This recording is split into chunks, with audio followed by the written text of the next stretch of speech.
La clase de este día es sobre los tipos de estudio. Ya los habíamos mencionado un poco en las primeras clases cuando les di los de búsqueda de literatura, por lo tanto no me voy a detener mucho en algunas diapositivas. Recordemos que a grandes rasgos dividimos los estudios en observacionales y experimentales, ¿verdad? Eso va a depender si tienen intervención o no.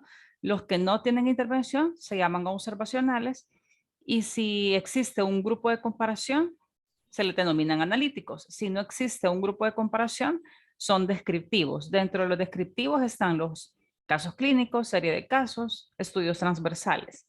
Dentro de los analíticos, o sea, los que tienen un grupo de comparación, están los de casos y controles y cohortes. En los estudios experimentales, que son los que sí tienen intervención, para hacer un experimental puro debe tener tres criterios. Uno, obviamente, que tenga la manipulación de la variable, ¿verdad? O sea, que sea de intervención. Otro, que tenga una muestra seleccionada de forma aleatoria o randomizada y que tenga un grupo de comparación. Con esos tres tenemos un experimental puro. Si alguna de esas dos, de esas tres, no existe, en este caso, que no sea aleatorio o que no tenga un grupo de comparación, pero sí tiene la intervención, se denominan pseudo experimentales o cuasi experimentales. A raíz de eso, recordábamos la pirámide de evidencia, ¿verdad? Los estudios de acuerdo al mayor y menor grado de evidencia científica. En la cúspide tenemos los metaanálisis y en la base tenemos las opiniones de expertos, revisiones narrativas, ¿verdad? Y ahí van, si ustedes se van viendo, a medida va ascendiendo, al lado izquierdo tenemos las pestañitas donde están los estudios observacionales, están los estudios experimentales y están los que han sido analizados de una forma exhaustiva, ¿verdad? Han tenido bastante evaluación por expertos. Y aquí en los estudios observacionales vemos la pestaña roja, está el caso clínico, luego la serie de casos, y en el amarillo está el de mayor evidencia científica de los observacionales, que en este caso son los cohortes, ¿verdad? Abajo del cohorte y entre el caso clínico, recordemos que están todos los que están aquí del lado izquierdo. Entre el cohorte y caso clínico está serie de casos, estudios transversales, casos y controles, hasta llegar al cohorte que de los observacionales es el de mayor evidencia científica. Luego tenemos la pestaña de los estudios experimentales, que son los mismos que estamos viendo aquí en el esquema del lado derecho. Y tenemos entonces los cuasi experimentales o no randomizados y tenemos arriba los randomizados con grupo control y que hayan sido ensayos clínicos. Y arriba todas las evaluaciones por expertos tenemos las guías de práctica clínica, las revisiones sistemáticas, que es el intento que vamos a hacer nosotros en la tesis, ¿verdad? Por eso es que tiene un rigor bastante fuerte con su método Prisma.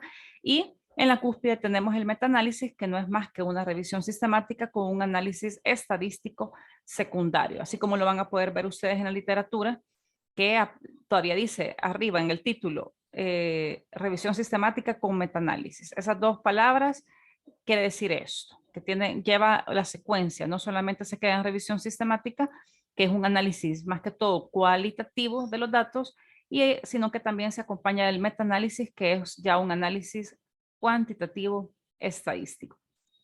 En la clasificación de los tipos de estudio, vemos aquí al lado izquierdo el tipo de estudio, y en el lado de las columnas está la asignación de la exposición, el número de observaciones por individuo, los criterios de selección de la población, la temporalidad y la unidad de análisis. Por ejemplo, veamos el ensayo aleatorio. Esta, obviamente, la asignación de la exposición de sus sujetos de estudio es de una manera aleatoria. Las observaciones son en el tiempo, son varias mediciones las que se hacen, o sea, más de una. Por lo tanto, es longitudinal. Y los criterios de selección de la población de estudio, en este caso, no necesitan ningún criterio, sino que pueden ser, dependiendo de los objetivos del estudio, pueden ser asignados. En cuanto a la temporalidad, es prospectivo porque esto inicia después de que, mejor dicho, la recolección se hace después del inicio del estudio, a diferencia de los retrospectivos, que cuando nosotros empezamos el estudio vamos hacia atrás y la unidad de análisis siempre es el individuo. Prácticamente el individuo es en todas. Quiero que veamos las diferencias de todo el cuadro. No me voy a poner a leer cada uno, para eso les voy a dar la presentación.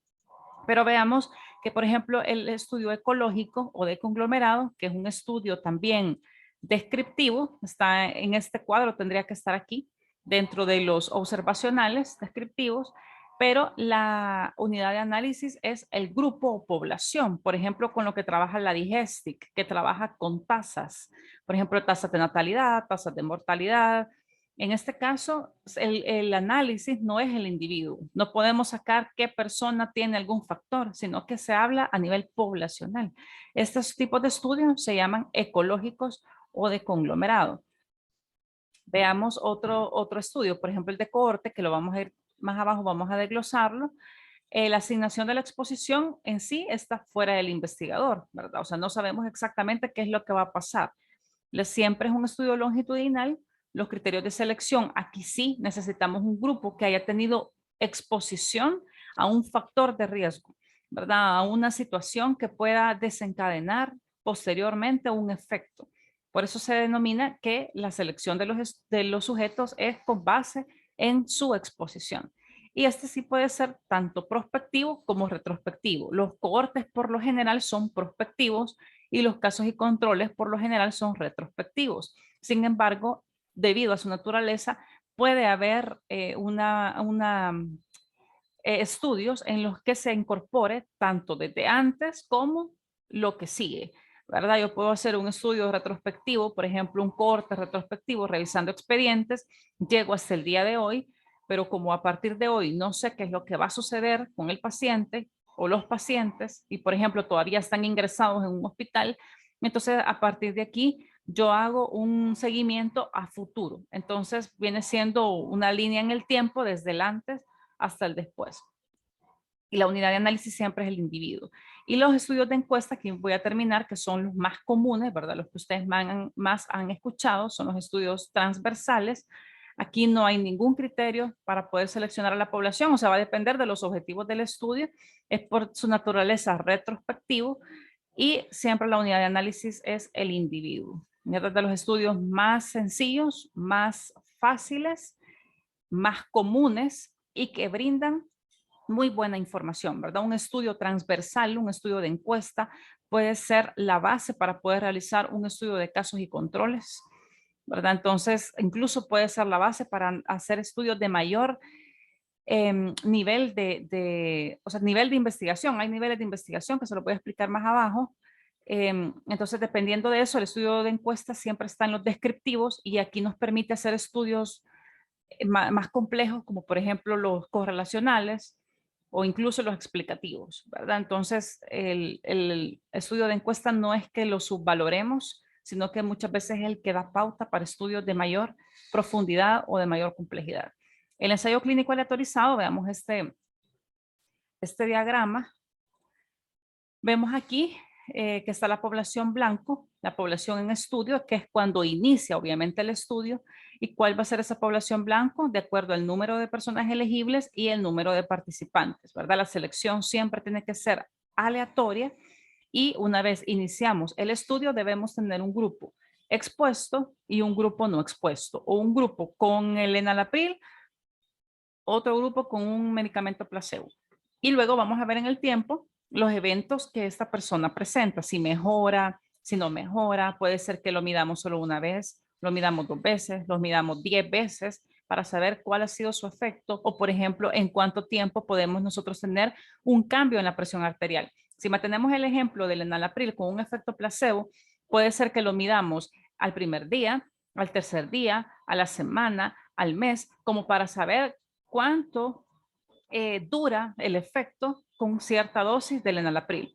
Entonces puede ser que en un momento digamos, vaya, vamos a probarlo porque el efecto neto se va a dar a las 3 semanas después de iniciado el medicamento y vamos a volverlo a medir 3 semanas después para ver si se mantiene la presión en el nivel que nosotros queremos. Si no, le vamos a aumentar 10 miligramos más, por ejemplo. Entonces esas decisiones se han tomado o se escriben en un libro posterior a este tipo de estudios, cuando nosotros ya tenemos esa evaluación de nuestros pacientes. Y se pueden estimar medidas de incidencia directamente, ¿verdad? O sea, el número de casos enfermos nuevos o el número de personas con cierto factor, cierta situación de salud. El cohorte prospectivo, aquí tenemos arriba siempre su población blanco con su número de elegibles, número de participantes, idealmente una selección aleatoria, ¿verdad? Tener siempre un grupo control y luego vemos dónde inicia el estudio. Si ustedes se fijan, la línea del tiempo es hacia adelante, a diferencia de los retrospectivos que van cuando inicia el estudio hacia atrás en el tiempo. ¿Sí? Entonces, cuando es prospectivo, desde que inicia el estudio hacia adelante. Tenemos nuestro grupo expuesto, el grupo no expuesto. Tenemos del grupo expuesto, vamos a medir los eventos, el tiempo, ¿verdad? Puede ser, como les decía, un mes, 3 días, 6 meses, un año. Y posteriormente se pueden estimar las medidas que nosotros queremos analizar. En la retrospectiva, como ya les había puesto el ejemplo de los expedientes, también puede ser un cohorte hacia atrás para poder ver los factores.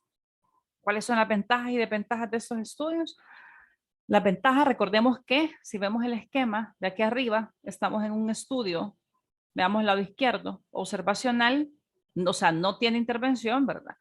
Tiene un grupo control o un grupo de comparación, por lo tanto es un analítico, pero nosotros no estamos interviniendo, solamente estamos contando el cuento, o sea, se le va a hacer lo que se le tiene que hacer al paciente. No es un experimental como cuando yo pongo enalapril y efecto placebo, sino que aquí, por ejemplo, puedo comparar un grupo al que le puse, digamos, enalapril y a otro le puse amlodipina, por ejemplo. Entonces tengo dos grupos que los voy a comparar y voy a ver en el tiempo cómo evolucionan con el efecto del antihipertensivo. Entonces, no le estoy haciendo nada a propósito de la investigación, sino que lo que estoy es únicamente colocándole el medicamento que le corresponde de acuerdo a su enfermedad. Entonces, es un analítico y un estudio de cohorte, ¿verdad? De seguimiento. Solamente tengo la exposición, no sé qué es lo que vamos a encontrar en el tiempo. A diferencia, casos y controles, cuando yo ya tengo la enfermedad, yo ya tengo el desenlace. Por ejemplo, un efecto secundario de la amlodipina podría ser el edema de miembros inferiores. Entonces ahí, por ejemplo, yo ya tengo a la persona enferma y me voy hacia atrás qué factores tuvo para que desencadenara este efecto secundario. Por ejemplo, entonces, en cambio, cuando yo le acabo de poner el medicamento, yo todavía no sé qué es lo que van a presentar. Si bien pueden tener una disminución de la presión arterial, puede ser que al mismo tiempo presente algún efecto secundario, ¿verdad? Que nosotros no lo esperábamos, un efecto adverso que está fuera del objetivo de la intervención. Entonces, tenemos aquí las ventajas, son más cercanos a un experimento, la relación temporal causa-efecto es verificable, se pueden estimar medidas de incidencia, se pueden estudiar varios eventos, ¿verdad? Lo que decíamos, puede hacer usted varias observaciones y no solamente puede esperar un desenlace. Puede ser que encontremos otros efectos secundarios o adversos que nosotros no sabíamos lo que íbamos a ir a encontrar. Entonces pueden estudiar varios eventos también en diferentes momentos. Se pueden fijar criterios de calidad en la medición del evento y disminuye el sesgo de selección, ¿verdad? Precisamente porque no sabemos todavía quiénes van a enfermar y quiénes no. Dentro de sus desventajas es que cuando se trata de eventos poco frecuentes, la complejidad y el costo puede aumentar, ya que se requiere estudiar y seguir un gran número de participantes. Imagínense ustedes, no logran nada al tercer día, ni a la semana, ni al mes. Entonces les va a tocar darle un seguimiento a lo mejor de 6 meses, de un año o más. Y ahí es donde se puede volver complejo este tipo de estudios. Son un poco más difíciles de realizar. Por eso muchas veces se opta por el estudio de casos y controles, ¿verdad? Aquí tenemos siempre nuestra población blanco, el número de participantes, número de elegibles, y si ustedes se fijan, el estudio inicia aquí del lado derecho, ¿verdad? Entonces ahí están viendo ustedes que va hacia atrás en el tiempo, retrospectivo. Y ahí están, vamos a tener el número de personas ya enfermas, que son los casos, versus el número de personas no enfermas, que en este caso son los controles. O, por ejemplo, pueden comparar una colecistectomía, por ejemplo, sin complicaciones versus una colecistectomía con complicaciones. Entonces tenemos los dos casos que son, los dos eventos que son una cole, pero uno con complicaciones, que son los casos, y el otro sin complicaciones, que serían nuestros controles, ¿verdad? Los que no tienen lo que nosotros, la variable que nosotros queremos medir. Y posteriormente se evalúa de esta manera. Los casos y controles se utiliza siempre una tabla 2x2. Estas son bastante famosas en la parte estadística, Por eso es que el estudio de casos y controles se utiliza para medir el riesgo o la fuerza de asociación de los factores, el odds ratio, ¿verdad? Ustedes lo van a ver bastante, el OR. En cambio, en el cohorte, por lo general se utiliza el riesgo relativo, el RR, debido a la naturaleza de del estudio, ¿verdad? Ventajas y desventajas de los estudios de casos y controles. Las ventajas son eficientes para el estudio de enfermedades raras y para estudiar enfermedades con periodos de latencia o inducción prolongados. Imagínese usted está esperando, por ejemplo, una nefropatía lúpica, entonces a usted le sale mejor esperar, o sea, o buscar a una persona, por lo general mujer, ¿verdad? Una relación de 1 a 10 con los hombres en cuanto al lupus. Entonces, la probabilidad que usted encuentre una mujer con lupus es mayor que con un hombre. Entonces, usted espera, por ejemplo, no todas las personas con lupus van a desarrollar una nefropatía. Entonces, si usted en un momento quiere estudiar la nefropatía lúpica y sus factores de riesgo, sale mejor esperar que desencadena la enfermedad a que usted a todos los que tienen lupus les dé seguimiento en el futuro para ver quiénes desencadenan y cuándo lo desencadenan. Por supuesto, un cohorte, que es el que estoy poniendo ahorita el ejemplo, o sea, usted no sabe quiénes van a desarrollar nefropatía, va a tener mayor evidencia. Si ustedes se fijan, imagínense ese caso que ustedes digan, voy a estudiar a todos los que recientemente acaban de ser diagnosticados con lupus y voy a ver quiénes desencadenan en un futuro una nefropatía lúpica. Ustedes se pueden estudiar hasta 10 años a este paciente. Entonces, puede ser que se vuelva más complejo, ¿verdad? Entonces, por eso es que cuando son enfermedades raras, sale mejor hacer un casos y controles para tener una información más a corto plazo. Si usted ya tiene identificado a las personas que tienen la nefropatía lúpica, pues únicamente vamos a hacer revisión de expedientes, ¿verdad? Nos vamos, hacemos nuestro formulario de recolección de información y nos vamos de una forma retrospectiva a la revisión del expediente clínico. Se pueden estudiar varias exposiciones simultáneamente y en comparación con los estudios de cohorte son menos costosos y se pueden realizar en menor tiempo, precisamente porque ya está el efecto que nosotros andamos buscando y el que nosotros vamos a estudiar. En cambio, en el de cohorte no sabemos lo que va a pasar, que tienen mayor productividad, mayor información, mucho más fidedigna. Los cohortes sí, pero son estudios complejos. Si ustedes se fijan, por eso un cohorte no lo podemos subvalorar. Es un estudio de muy buena calidad, bastante similar a los experimentales, que es lo que nosotros queremos buscar en el cuantitativo, pero debido a estas situaciones que se pueden presentar, sobre todo costo económico y el tiempo, se prefiere muchas veces el de casos y controles, que su base siempre es un transversal. ¿Por qué? Porque los casos y controles ya son estudios analíticos, entonces para ir a un analítico, si nos vamos en la pirámide de niveles de investigación, el descriptivo está abajo, luego los correlacionales, luego vamos para arriba, ¿verdad? O sea, hasta llegar a los explicativos o al aplicativo. Entonces, siempre hay que partir de un descriptivo, que en este caso sería el transversal. Las desventajas no se pueden estimar de manera directa a medidas de incidencia o prevalencia, son susceptibles a sesgos de selección. Los problemas para definir población, o sea, puede presentarse algunos problemas para definir esta población, ¿verdad? Por la fuente de los casos y también para medir adecuadamente la exposición. Bien, ahora, el estudio transversal o de encuesta, que es el que ustedes más conocen, ¿verdad? Siempre tenemos nuestra población blanco, número de elegibles, número de participantes.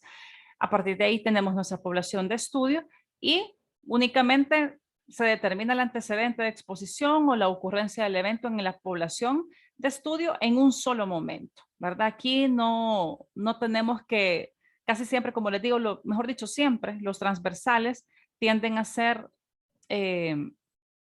unos estudios descriptivos, ¿verdad? Solo contamos el cuento, son observacionales, pueden ser retrospectivos y a veces pueden tener puede ser que en un momento dado únicamente se haga una medición, ¿verdad? Pero otras veces se pueden hacer 2 mediciones, pero con el fin de hacer un solo diagnóstico. Por ejemplo, enfermedad renal crónica. Para poder determinar qué es una enfermedad renal crónica, usted tiene que saber que la creatinina o el filtrado glomerular se mantenga por debajo de 60 ml por minuto por más de 3 meses. Entonces, si la definición le dice a usted que tiene que ser por más de 3 meses consecutivos, usted en una sola medición no puede decir que está ante una insuficiencia renal, por ejemplo, con un filtrado glomerular abajo de 60 ml por minuto. Cuando a lo mejor puede ser reversible. Esta persona pudo haber tenido un consumo exagerado, por ejemplo, de antiinflamatorios, se pudo haber estado acompañando de deshidratación, de algún químico, o sea, de cualquier tipo, ¿verdad? Entonces, al final puede ser que en esa fase aguda haya disminuido el filtrado hasta un 40 ml por minuto, por ejemplo, pero eso no determina que la persona ya tenga insuficiencia renal. Usted sabe que en la definición está que se tiene que mantener por al menos 3 meses. Entonces, si usted hizo el estudio en enero y encontró que 80 personas de las 100 tenían un filtrado glomerular abajo de 60, no va a decir el 80% de prevalencia. O sea, la insuficiencia renal en un 80%, la prevalencia es del 80%, sino que lo tiene que medir 3 meses después para poder determinar de verdad la prevalencia real. Puede ser que de esas 80 personas únicamente le salgan 30. Entonces ya no va a ser aquella prevalencia del 80, sino del 30, ¿verdad? A menos que usted se refiera a una prevalencia preliminar eh, que todavía no está de acuerdo a la definición. Entonces, si ustedes se fijan, es un transversal que se hizo con 2 mediciones, pero ¿por qué? Porque la definición dice que tiene que ser o sostenerse en el tiempo de al menos 3 meses el mismo filtrado o abajo de 60 ml por minuto o con proteinuria. Bueno, ahí saben ustedes la definición de la enfermedad renal o de la insuficiencia renal, ¿verdad? Que no es lo mismo. Ventajas y desventajas de los estudios ecológicos, que son aquellos que habíamos dicho cuya población blanco es, o la unidad de análisis es la población, no el individuo, ¿verdad? Entonces las ventajas se pueden estudiar grandes grupos poblacionales, estamos hablando a nivel país, por ejemplo, son relativamente fáciles de realizar, aumenta el poder estadístico, o sea, son tasas prácticamente, aumenta la variabilidad en exposición y se pueden utilizar información de estadísticas vitales, ¿verdad? Lo que ya les mencionaba, por ejemplo, las tasas de natalidad, tasas de mortalidad. Desventajas, no se tiene información del individuo, por lo que no se puede ajustar por diferencias a nivel individual. O sea, no podemos decir este paciente o este grupo estaba expuesto a determinado factor o desarrolló o desencadenó tal evento. Alcances que puede tener un estudio cuantitativo, y aquí me refiero también a los niveles, ¿verdad? Tenemos inicialmente que sería la base, aquí está al revés, el exploratorio es el más básico, ¿verdad? Es un estudio que cuando no conocemos mucho del tema, nos vamos a la fase cualitativa. De hecho, podemos ir a hacer entrevistas a las personas, conocer cuál es la definición de un término, por ejemplo, qué es el COVID para ellos, ¿verdad? O sea, hay que explorarlo, hay que analizarlo, hay que ir a averiguar, conocer cómo es el virus. Entonces hacemos primero unas indagaciones exploratorias, posteriormente nos vamos al análisis descriptivo, que es lo que estamos viendo ahorita. Acuérdense del esquemita, toda la parte descriptiva. Luego las correlaciones, que aquí es cuando hablamos de la asociación de factores de riesgo, que no es lo mismo asociar un factor de riesgo que determinar causalidad. Una cosa es que un factor esté relacionado a una enfermedad y otra cosa es que sea la causa. Por eso es que se dividen estos dos. Correlacional se refiere a la asociación de variables y el explicativo se refiere a causa-efecto, ¿verdad? El descriptivo por lo general solamente es univariado, solo es una variable la que se analiza, y a partir del correlacional en adelante estamos ante los estudios analíticos porque son bivariados o multivariados.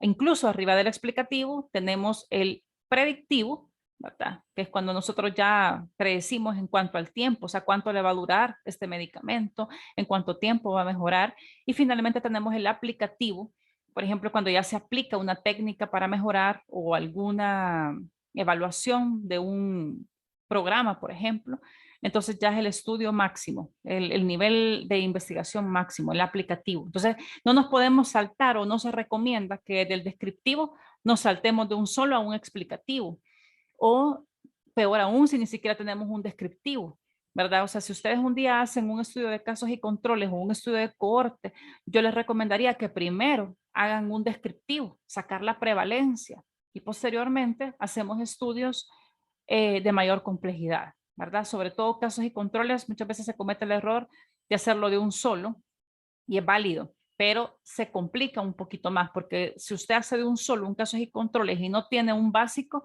le va a tocar hacer las dos fases de una sola vez. Entonces se complica un poco el estudio, aunque obviamente va a arrojar mejor información que un solo descriptivo, ¿verdad? Y finalmente, esta es la última diapositiva. Siempre continuando con los alcances de los estudios, ¿verdad? Lo que veníamos viendo aquí, el exploratorio son los que investigan problemas poco estudiados, indagan desde una perspectiva innovadora, ayudan a identificar conceptos promisorios, preparan el terreno para nuevos estudios. Los descriptivos ya consideran al fenómeno estudiado y sus componentes, ya miden conceptos, definen variables. Las correlaciones son los que ofrecen predicciones, explican la relación entre variables y cuantifica esa relación. Yo les decía ahí arriba, o sea, una cosa es, vaya, si está relacionado, por ejemplo, el tabaco el tabaquismo al cáncer de pulmón o el tabaquismo a la hipertensión arterial, pero ¿cuánto? ¿Qué tanta relación va a tener? Eso lo mide los riesgos, ¿verdad? El RR o el OR, dependiendo del tipo de estudio. Entonces, esa fuerza de correlación o esa fuerza de asociación la mide ya la probabilidad, ¿verdad? De los riesgos. Y finalmente los explicativos que determinan las causas de los fenómenos generan un sentido de entendimiento y son sumamente estructurados. Hay cosas de la estadística que las van a ver en la parte de estadística de este curso para que ustedes cuando lean los artículos se les quite ese miedo, ¿verdad? Que le vamos a llamar un p-valor, un RR o R, que son de los términos que son importantes que ustedes los conozcan, por eso a partir de esa clase se los voy mencionando, porque en aproximadamente 4 clases van a empezar la parte estadística. Entonces, no sé si hay alguna duda, pregunta. Esto es en cuanto a los tipos de estudio. Recuerden que en los artículos no siempre les van a decir, mire, este es un estudio de cohorte. No, a veces únicamente pueden encontrar un estudio de seguimiento que se realizó durante 6 años, se tenía un grupo control y usted automáticamente sabe que estamos ante un cohorte. No siempre le van a decir. Igual los randomizados, los clinical trial, los ensayos clínicos. Puede ser que en un momento vean que les diga, es un estudio de intervención controlado con la selección de la muestra por conveniencia o no aleatoria. Entonces usted ya sabe que está ante un pseudo experimental porque no es aleatorio. Y decíamos que hay 3 criterios para que sea un experimental puro. Que sea de intervención, obviamente, que sea asignada a los sujetos de estudio de forma aleatoria y que tenga un grupo control. Si no tiene alguno de esos 3, o no es experimental porque no hay intervención, pero si hubiera intervención, es un pseudo experimental, ¿verdad? Si le hace falta ya sea la aleatoriedad o el grupo control. No sé si hay alguna duda, pregunta, comentario.